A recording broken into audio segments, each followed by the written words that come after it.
जय श्री राधे श्याम, जय श्री राधे श्याम, जय श्री राधे श्याम। आयुर्वेद भजन तथा अध्ययन चैनल में आप लोगों का हार्दिक स्वागत करते हैं। हम अभी अध्ययन में प्रवेश कर रहे हैं और अध्ययन के क्रम में श्रीमद् भागवत प्रथम स्कंद 6वां अध्याय पूर्ण करके 7वें अध्याय में प्रवेश कर रहे हैं। अध्ययन प्रारंभ करने से पहले मेरे सदगुरुदेव जिन्होंने मुझे भागवत पढ़ाए थे, आचार्य चरण श्री भवानी शंकर निर्मला गुरुदेव और श्रीधाम वृंदावन निवासी डॉक्टर श्री शिवकर्ण पांडे गुरुदेव के चरणों को स्मरण करता हूँ और अध्ययन प्रारंभ करते हैं। 6वें अध्याय में नारद जी ने वेद व्यास को उपदेश दिया कि आप कुछ भगवान की भक्ति से भरपूर कोई ग्रंथ की रचना करो कह करके उपदेश दिया और नारद जी चले गए। तो उसके बाद में यहाँ सौनक जी प्रश्न करते हैं। 7वें अध्याय के प्रारंभ में सौनक उवाच, मैंने सौनक जी कहते हैं, निर्गते नारदे सूता भगवान बादरायणः श्रुतवां सदभिप्रेतं ततः किम करोद विव। सुता मैंने हे सुत जी, भगवान बादरायण माने भगवान वेदव्यास ने तत् अभिप्रेतम श्रुतवान। तत् अभिप्रेतम माने वो नारद जी का अभिप्राय, नारद जी जो कहने के लिए चाहते हैं वो उनका अभिप्राय श्रुतवान माने श्रवण किया। और नारदे निर्गते माने नारद जी चले जाने के बाद में किम विभु माने व्यापक वेदव्यास ने किम अकरोत माने क्या किया। जब नारद जी चले गए तो फिर वेदव्यास ने क्या किया कह करके प्रश्न करते हैं। तो यहाँ उत्तर देते हुए कहते हैं, सुत उवाच, सुत जी कहते हैं, ब्रह्म नद्यां सरस्वत्या माश्रम पश्चिमे तटे सम्या प्रासैति प्रोक्ता ऋषीणां सत्रवर्धन। ब्रह्म नद्यां माने ब्रह्म नदी, सरस्वत्यां माने सरस्वती नदी का, पश्चिमे तटे माने पश्चिम के तट पर, पश्चिम के तट पर आश्रम माने वेदव्यास का आश्रम है। और सम्या प्रास इति प्रोक्तः, सम्या प्रास इति माने सम्या प्रास प्रोक्त माने कहा जाता है, उस स्थान का नाम है सम्या प्रास स्थान। और ऋषिणाम माने ऋषियों का सत्रवर्धन माने यज्ञ चलता रहता है, वहां पर ऋषियों का यज्ञ चलता रहता है। और तस्मिन् स्व आश्रमे व्यासो बदरी संडमंडिते आसीनोपस्पृश्य प्रणिदध्यौ मनः स्वयं।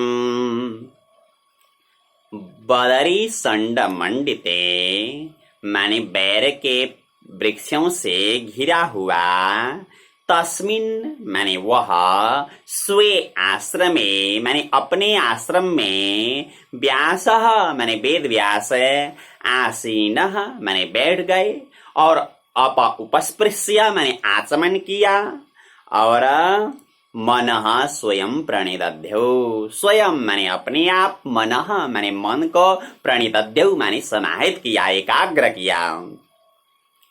फिर क्या किया उसके बाद में, भक्ति योगेन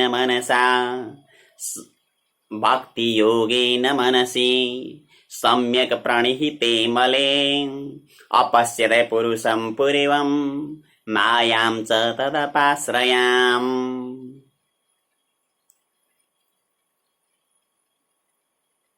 भक्ति योगेन माने भक्ति योग द्वारा, अमले मनसी माने निर्मल मन में, सम्यक माने अच्छी तरह से, प्रणिहिते माने समाहित होने पर, अच्छी तरह से समाहित होने पर क्या हुआ, पूर्वम पुरुषम अपश्यत पूर्वम पुरुषम माने पूर्व पुरुष यानी कि परम पुरुष परमात्मा आदि पुरुष। पूर्व पुरुष का मतलब है आदि पुरुष। आदि पुरुष परमात्मा को अपश्यत माने देखा और तत् अपाश्रयाम मायाम च। तत् अपाश्रयाम माने भगवान की आश्रित मायाम च माने माया को भी देखा। माया को भी देखा।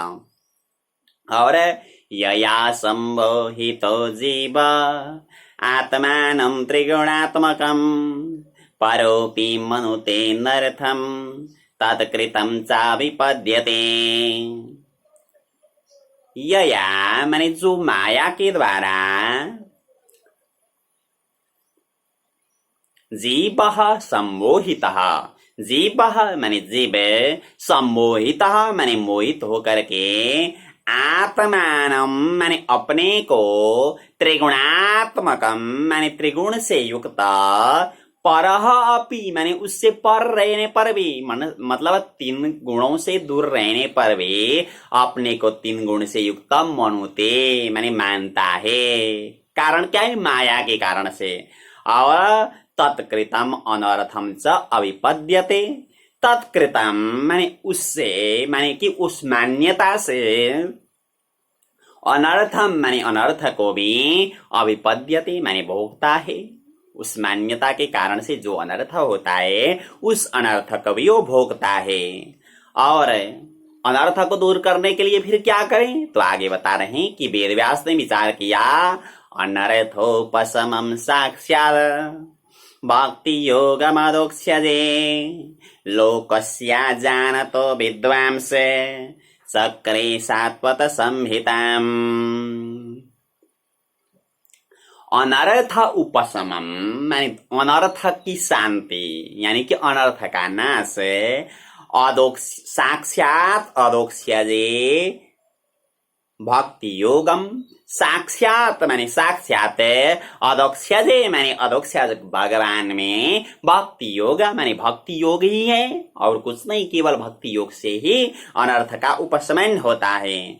और अजानतः लोकस्य, सब तो ये बात जानते नहीं, तो अजानस्त माने न जानने वाले, लोकस्य माने लोक के लिए, सात्वत संहिताम विद्वान चक्रे। सात्वत संहिताम माने भागवती संहिता को, विद्वान माने विद्वान वेदव्यास ने, चक्रे माने बनाया, चक्रे माने रचना की।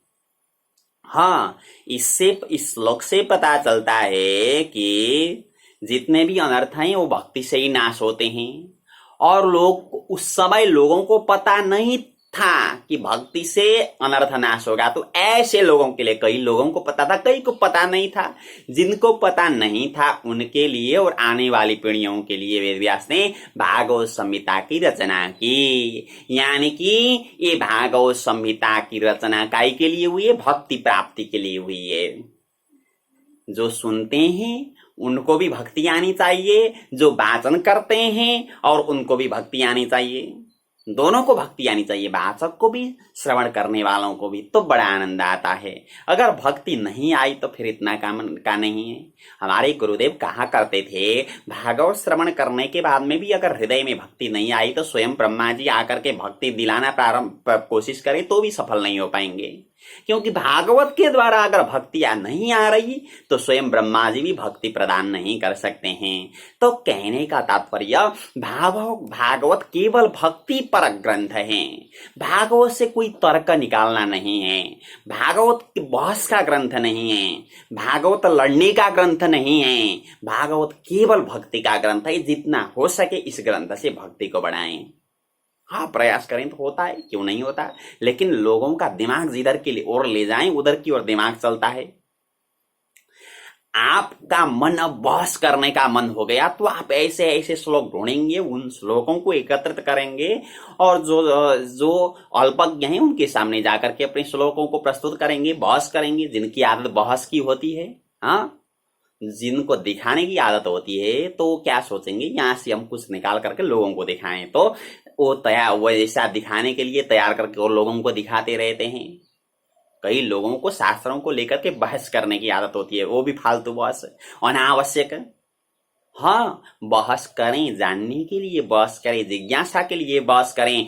उस बहस से कोई मिल गई तो कल से फिर आचरण में लाने के लिए प्रारंभ करें। अगर आचरण में तो लाते नहीं है और जीवन भर बहस करते रहते हैं, ऐसे महामूर्ख लोग भी मिलते हैं, कोई काम का नहीं है। वो पढ़ने से तो न पढ़ना बहुत अच्छा है, क्योंकि अगर नहीं पढ़ते थे तो बस फालतू का बहस तो नहीं करते, लोगों का दिमाग खराब तो नहीं करते। कम से कम पढ़ लिया तो भागवत अध्ययन, भागवत श्रवण, भागवत वाचन का एक ही उद्देश्य होना चाहिए, भगवान के चरणों में भक्ति लगे, बस इतना ही। उससे आगे कुछ भी नहीं है, कुछ भी नहीं, कुछ होगा ही नहीं। क्योंकि सबसे बड़ी बात यही है, सबसे बड़ी बात यही है।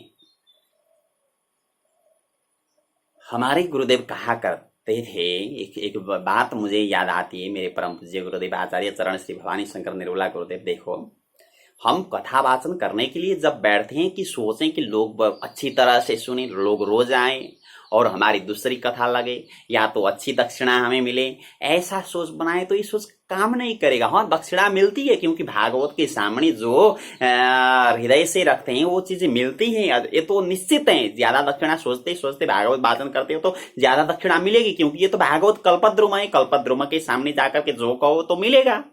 लेकिन एक बात पर ध्यान रखो, पैसे मांगने से अच्छा तो अच्छा जीवन मांगना बहुत अच्छा है। क्योंकि हमने दक्षिणा मांगने लगे, पहले पहले हमें 25,000, 30,000, 50,000 दक्षिणा मिलती थी। अब वाचन करते करते लगा कि अरे प्रभु, बड़े बड़े कथाकारों को तो कम से कम 2 लाख 3 लाख भी दक्षिणा मिल रही, हमने सुने हैं, हमें क्यों नहीं मिल रही है, हमें भी मिल जाए कहकर के हम सोचते रहे, हृदय से सोचते रहे। तो कुछ समय के बाद में हमें भी मिलना प्रारंभ हुआ। फिर समस्या ऐसी आई, ऐसी बीमारी लग गई कि 50 लाख रुपए खत्म हुआ। ऐसा भी तो हो सकता है। इसलिए ये जो चीजें हैं आती तो हैं, लेकिन कब जाती है ये भी पता नहीं चलता। संसार की जो चीजें हैं वो आती है, लेकिन कब जाती पता नहीं चलता। लेकिन जो भक्ति करोगे वो अमर रहेगी, वो भक्ति ही अमर रहेगी। हमारे गुरुदेव कहा करते थे, हमें कभी कभी जब गुरुदेव का दर्शन होता है तो हमें कहते रहते हैं, तो यही बात आप लोगों को मैंने बताई। तो यहाँ से भी पता चलता है कि अनर्थक की शांति क्या है, साक्षात अधोक्षज भक्ति, भगवान में भक्ति लगना ही अनर्थ की शांति है। तो वेद व्यास इस बात को न जानने लोगों के लिए, अजानतः लोकस्य, माने जो नहीं जानते हैं ऐसे लोगों के लिए, इनको भी ज्ञान दिलाने के लिए, यानी कि जो नहीं जानते हैं उनको भी ज्ञान दिलाने के लिए विद्वान सात्वत संहिताम चक्रे, विद्वान माने विद्वान वेद व्यास नहीं, सात्वत संहिताम माने भागवत की रचना, चक्रे माने की, यानी कि भागवत का लक्ष्य भक्ति होनी चाहिए। कहने का तात्पर्य यही है, क्योंकि यहाँ पता चल गया है ना, पहले जब रचना है, रचना में ही भक्ति की बात यहाँ उठाई गई है, भक्ति की बात उठाई गई है। इसलिए सर्वोपरि ग्रंथ भागवत को माना गया है, क्योंकि यहाँ भक्ति भरी हुई है, अगर ढूंढना जाने तो। लेकिन जो ढूंढते हैं हम, कोई लोग यहाँ यही ग्रंथ से बॉस निकाल लेते हैं, कोई लोग यहीं से कुतर्क निकालते हैं, कोई लोग यहीं से अपना मतलब केवल अर्थोपार्जन का ही लक्ष्य रखते हैं।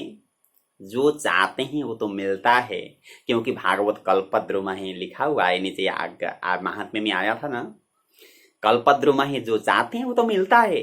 लेकिन सबसे बड़ी बात है भक्ति। अगर भक्ति आई तो फिर और चीजों को तो कहना पड़ेगा ही नहीं, और चीजों को कहना पड़ेगा ही नहीं अगर भक्ति आई तो इसलिए सबसे बड़ी बात है भक्ति। तो इससे भक्ति आनी चाहिए। आइए आगे चलते हैं फिर। हाँ, और आगे बता रहे हैं, 7वें श्लोक में और व्याख्या कर रहे हैं। देखिए, यस्याम वै श्रूयमाणायाम कृष्णे परम पुरुषे भक्तिरुत्पद्यते पुंसा शोकमोह भयापहा। यस्याम माने जो भागवत को, श्रूयमाणायाम माने श्रवण करने पर परम पुरुषे कृष्णे भक्ति ही उत्पद्यते। परम पुरुषे माने परम पुरुष, कृष्णे माने भगवान श्री कृष्ण में, भक्ति ही माने भक्ति, उत्पद्यते माने प्रकट होता है, यानी कि भागवत श्रवण करने से भक्ति प्रकट होती है। वो भक्ति कैसी है? पुंसः माने पुरुषों का, शोक मोह भय अपहा, शोक माने शोक को, मोह माने मोह को, और भय माने भय डर को, अपह माने नाश करने वाली। तो देखिए भक्ति अगर आई तो तीनों चीजें खत्म हो जाती है। यहाँ शोक भी खत्म हो जाता है, मोह भी खत्म हो जाता है, और भय डर भी खत्म हो जाता है। तो इन तीनों चीजों को नाश करने की क्षमता केवल भक्ति में है। और वो भक्ति कहां से आती है? भागवत श्रवण से आती है। अगर भागवत वाचन भी कर रहे हैं, श्रवण भी कर रहे हैं, लेकिन भक्ति नहीं आ रही तो बेकार है। आज तक हमने जो किया वो सब बेकार है। श्रवण किया भी बेकार है, वाचन किया भी बेकार है। कम से कम भक्ति आनी चाहिए। हाँ, लेवल कम हो सकता, ज्यादा हो सकता, प्रयास करें तो कुछ न कुछ तो आता है ना। एक ही दिन पूरा का पूरा ऊपर के लेवल में तो हम पहुंच नहीं सकते। ये तो अभ्यास है न तो कौनते या वैराग्य न तो क्रियते, जन्म जन्मांतर के अभ्यासों से ही ये संभव है। लेकिन आ तो जाती है, आ तो जाती है। प्रयास तो करना ही पड़ेगा, लक्ष्य उसमें रखना पड़ेगा, और कुछ भी नहीं। प्रयास क्या, कोई ईंट उठाना नहीं है, कोई पत्थर उठाना नहीं है, केवल लक्ष्य उसमें रखना पड़ेगा कि इस ग्रंथ से मुझे भक्ति आ रही कि नहीं आ रही है। मैंने ध्रुव चरित्र की कथा भी कही है, मुझे भक्ति आई कि नहीं आई। मैंने कृष्ण चरित्र की कथा कही है, मुझे भक्ति आई कि नहीं आई। मैंने रासपंचाध्याय की कथा कही है, मुझे भक्ति आई कि नहीं आई। मैंने वहां पर कथा सुनी तो अंदर भक्ति आई कि नहीं आई। हर लक्ष्य भक्ति में होना चाहिए। भागवत वाचन और श्रवण दोनों का फल। अब फिर क्या किया वेदव्यास ने? ससंवितां भागवतीं कृत्वानुक्रम्य चात्मजं सुखमध्यापयामास निवृत्ति निरतं मुनि। स माने वो वेदव्यास ने भागवतीम संहिताम कृत्वा माने भागवती संहिता को बना करके, भागवतीम संहिताम माने भागवती संहिता को, कृत्वा माने बना करके, अनुक्रम्य माने उसे पुनरावृत्ति करके, पहले तो बनाए फिर आप पुनरावृत्ति किया, यानी कि कोई कहीं गलती है कि नहीं है ये देखने के लिए। और आत्मजम सुकम माने आत्मजम माने अपने बेटे, सुकम माने सुखदेव को, अध्यापयामास माने पढ़ाया। सबसे पहले वेदव्यास ने सुखदेव को पढ़ाया। वो सुखदेव जी कैसे हैं? निवृत्ति निरतम मुनि ही माने निवृत्ति परायण मुनि थे। वो तो भी उन्होंने भागवत अध्ययन किया। तो पहले दिन तो हमने श्रवण किया था कि सुखदेव जी तो चले गए जंगल में, फिर इन्होंने कैसे अध्ययन किया। तो यहाँ विद्वान लोग बताया करते हैं, तो मैं भी वही चीज आप लोगों के सामने प्रस्तुत करता हूँ। वेदव्यास ने भागवत की रचना तो की, रचना करने के बाद में शिष्यों को रखा और पढ़ाने भी लगे। जैमिनी आदि शिष्य थे, पढ़ाया। और पढ़ाने के बाद में शिष्यों से कहा, देखो बच्चों, जब तुम लोग लकड़ी लेने के लिए, घास लेने के लिए जंगल की ओर जाते हो, कहीं भी जाते हो, गौ सेवा करते हो, तो उस समय भी भागवत का श्लोक उच्चारण करते हुए किया करना, कह करके गुरुदेव ने नियम रख दिए थे। तो जब उनके जो शिष्य थे तो भागवत के श्लोकों को उच्चारण करते हुए गौ सेवा करते थे, जंगल में लकड़ी लाने के लिए जाते थे, कभी घास लेने के लिए जाते थे, तो भागवत के श्लोकों को उच्चारण करते हुए वो चलते थे। एक दिन की बात क्या हुई, संयोग बस जिस जंगल में सुखदेव जी तपस्या करके बैठे हुए थे, निराकार ब्रह्म का चिंतन कर रहे थे, तो उनके वेदव्यास के शिष्य भी वहीं पहुंच गए लकड़ी लेने के लिए, और लकड़ी एकत्रित की। और लकड़ी एकत्रित करने के बाद में याद आया कि वो गुरुदेव कहा करते हैं कि भागवत के श्लोक उच्चारण करो। तो एक शिष्य ने एक श्लोक उच्चारण कर दिया। क्या कह दिया उसने? तो दशम स्कंद का श्लोक लेकर के उसने कहा, बरहा पीडम नटवर वपुः कर्णयो कर्णिकारम बिभ्रद बासक कनक कपिसम वैजयंतीम च मालाम रनरान वेणोरधर सुदया पूरयन् गोपवृन्दर वृन्दारण्यं स्वपदरमणं प्राविशद्गीतकीर्ते। बरहा पीड़म नटवर वपुः कर्णयो कर्णिकारम। भगवान श्री कृष्ण बड़े सुंदर हैं, मोर मुकुट लगाए हुए, नटवर का जैसा शरीर है, कानों में कर्णिका का पुष्प धारण किया है भगवान ने, और बड़े चमकीले कपड़े लगाए हुए हैं, और वैजयंती माला लगाई है भगवान ने, और भगवान अपनी वेणु को बजाते हैं और बड़े आनंद से वृंदावन की भूमि में विचरण करते हैं। ऐसा भाव वाला श्लोक जब गायन किया तो गायन करने के बाद में बैठे हुए थे कुछ दूर में सुखदेव जी ने, सुखदेव जी को सुनाई पड़ा और सुखदेव जी के मन में लगा, ओहो इतना सुंदर वो कृष्ण, मैं तो उसी का शरण में जाऊंगा। ऐसा विचार करके अब तो क्या किया, समाधि में बैठे हुए सुखदेव जी ने समाधि त्याग किया और खड़े हो गए। और खड़े होने के बाद में फिर सुखदेव के मन में लगा कहीं सुंदरता में अहंकार रहता है, हम चले गए उनके शरण में। तो उसने कहा अरे तू जैसे फकीर कितने आते हैं, यहाँ कोई काम का नहीं है, चले जा कह करके अगर कह दिया तो निराकार ब्रह्म का चिंतन भी छूट जाएगा और उसकी शरणागति भी मुझे नहीं मिलेगी। तो मुझे फिर बैठ करके यही करना चाहिए, क्योंकि वो योगियों के पास में मन रोकने की क्षमता बहुत होती है। तो फिर बैठ गए और फिर बैठ करके फिर चिंतन शुरू किया। तो दूसरा शिष्य ने फिर दूसरा श्लोक उच्चारण किया। वो कहता है अहो भगवान की क्या दया है, इस भाव का श्लोक उसने उच्चारण किया। तृतीय स्कंद का है, अहो बकीयं स्तन कालकूटं जिगांसया पाय यदप्य साध्वी लेभे गतिं धातृचितां ततोन्यं कंबादयालुं शरणं व्रजेम। अहो माने आश्चर्य की बात है, बकी माने बकासुर की बहन पूतना, स्तन कालकूटम माने अपने स्तनों में कालकूट जहर डाल करके, जिगांसया माने भगवान को मारने की इच्छा से चली गई थी और भगवान को स्तनपान भी कराया, परंतु भगवान ने ही उसे मार दिया। और उसे तो क्या किया, लेभे गतिम धातृचिताम ततोन्य में, यानी कि अपनी माँ को जो गति देनी चाहिए थी वो मोक्ष गति भगवान ने उसको दे दी। तो कोई मारने के लिए जाता है तो उसको तो भगवान मुक्ति प्रदान करते हैं, तो कोई भक्ति भाव से भगवान को स्मरण करें तो फिर भगवान उसे क्या नहीं देते हैं। ऐसा भाव वाला जब दूसरा श्लोक गायन किया तो दूसरा श्लोक गायन करने के बाद में अब तो फिर क्या हुआ, दूसरा श्लोक गायन करने के बाद में अब तो सुखदेव के मन में लगा ओहो सुंदरता भी उतनी और दया भी इतनी, तो चलें उसके साथ में। खड़े हो गए, जहां से आवाज आई थी उधर की ओर चले गए और जा करके देखा तो व्यास के शिष्य बैठे हुए थे। तो उन्होंने पूछा अरे भाइयों यहाँ अभी एक श्लोक की आवाज आए कहाँ से? तो उन्होंने कहा हमने उच्चारण किया। अरे इतने सुंदर श्लोक वो कहाँ मिलते हैं? तो उन्होंने बताया कि हमारे गुरुजी पढ़ाया करते हैं, हमारे गुरुजी पढ़ाया करते हैं। अरे तुम्हारे गुरुजी कौन हैं? तो उन्होंने बताया हमारे गुरु ही वेद व्यास। सुखदेव जी कहने लगे अरे वो तो मेरे पिताजी हैं, हम भी जाएंगे इस लोगों को पढ़ने के लिए। ऐसा विचार करके उन शिष्यों के पीछे लग करके आए सुखदेव जी और पिताजी को दंडवत प्रणाम किया। पिताजी भी बड़े प्रसन्न हुए और पिताजी ने व्रतबंध संस्कार किया, वेद पढ़ाया और श्रीमद् भागवत का अध्यापन वेद व्यास ने कराया। तो इस तरीके से पढ़े हैं, सुखदेव जी ने अध्ययन किया। विद्वान महापुरुष लोग यही बताया करते हैं। तो आगे शौनक जी प्रश्न करते हैं, सवै निवृत्ति निरता सर्वत्रोपेक्ष्य को मुनि कस्य वा ब्रियति मेता मात्मा राम समभ्यसत। सह माने वह, निवृत्ति निरतः माने निवृत्ति परायण, सर्वत्र उपेक्षक माने सर्वत्र उपेक्षक यानी कि जिनको कोई आवश्यकता नहीं है, ऐसे मुनि ही माने मुनि सुखदेव जी ने कस्य माने किस कारण से, एताम आत्मराम माने वो तो आत्मा राम थे, आत्मा में ही रमण करने वाले थे।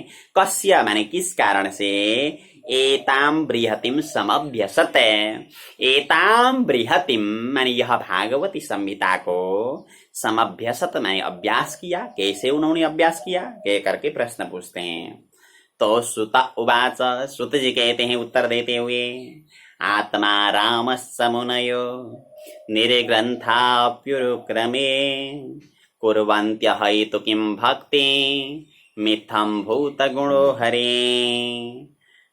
आत्मा राम समुनयः माने आत्मा राम मुनि भी निर्ग्रंथाः माने ग्रंथि से रहित, माने कौन सी ग्रंथि, अहंकार की ग्रंथि से रहित, आत्मा रामस्य मुनयः माने आत्माराम मुनिभिः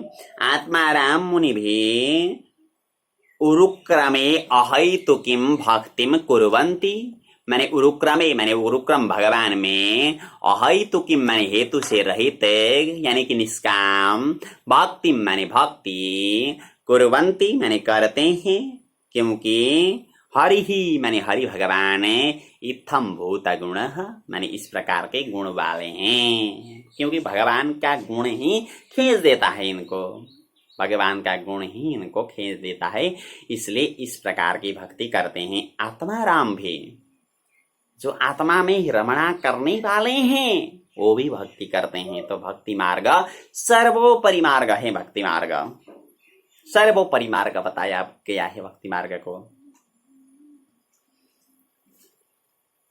तो आइए पाठ की ओर प्रवेश कर रहे हैं। पाठ में मैं पहले बोलता हूँ, जो बोलता हूँ वो सुने आप लोग। दोबारा जो बोलता हूँ उसका साथ में उच्चारण करें आप लोग। हमारी जितने भी वीडियो बने हैं यूट्यूब के प्लेलिस्ट में क्रमबद्ध रूप से रखे हुए हैं, आप लोग वहां से देख सकते हैं। आप सभी से निवेदन है। आइए शुरू करते हैं। शौनक उवाच निर्गते नारदे सूता भगवान्